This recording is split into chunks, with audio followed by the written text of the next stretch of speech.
एक दिन अचानक एक ब्राह्मण रोता बिलखता उनके राजदरबार में आ पहुंचा।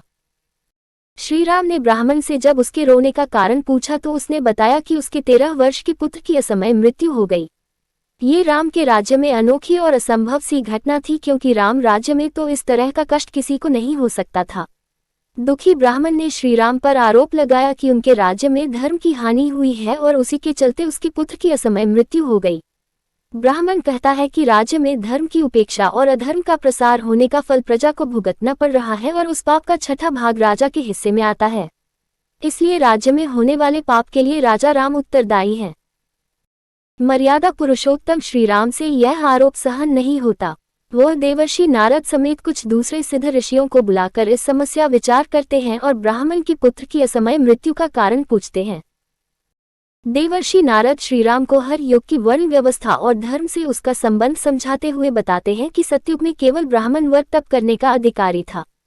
त्रेता युग में अधर्म ने अपना एक पैर धरती पर रखा तो धर्म के 3 पैर रह गए और क्षत्रियों को भी तपस्या का अधिकार मिल गया। नारद कहते हैं कि द्वापर में अधर्म का दूसरा पैर धरती पर आ जाएगा और धर्म के केवल 2 पैर रह जाएंगे। उस समय वैश्य भी तप करने के अधिकारी हो जाएंगे।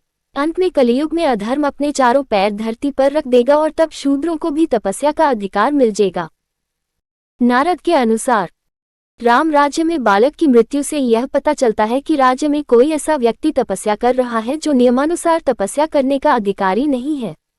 चूंकि त्रेता में तपस्या का अधिकार केवल ब्राह्मण और क्षत्रिय को है, इसलिए इनके अलावा कोई भी दूसरा व्यक्ति तपस्या करता है तो वह अधर्म माना जाएगा और उसके प्रभाव से राजा को अपयश और पाप का भागी बनना पड़ेगा।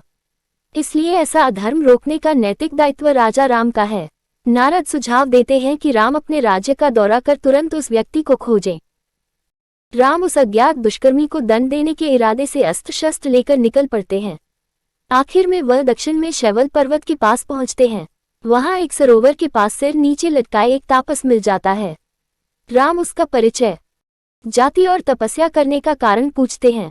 तापस कहता है, श्री राम, मेरा नाम शंभुक है। मैं शूद्र जाति का हूं, लेकिन तपोबल से सशरीर देवलोक जाना चाहता हूं। शंभुक के इतना कहते ही श्री राम ने तलवार निकाली और शंभुक का सिर धड़ से अलग कर दिया। देवलोक से फूलों की वर्षा हुई और देवताओं ने राम के इस धर्म सम्मत कार्य से प्रसन्न होकर उन्हें वरदान मांगने को कहा। राम ने देवताओं से ब्राह्मण के पुत्र को दोबारा जीवित करने को कहा तो देवताओं ने सहर्ष उनकी बात मान ली। ब्राह्मण का पुत्र जीवित हो उठा। इससे पता लगता है कि देवताओं ने श्री राम के हाथों शंभुक की हत्या का पूरा समर्थन किया। शंभुक की कहानी तो यहाँ समाप्त हो जाती है, लेकिन श्रीराम पर जातिगत भेदभाव का आरोप इस घटना के हजारों वर्ष बाद आज भी लगता है। शंभुक वध की घटना से उपजे कई प्रश्न आज तक अनुत्तरित हैं।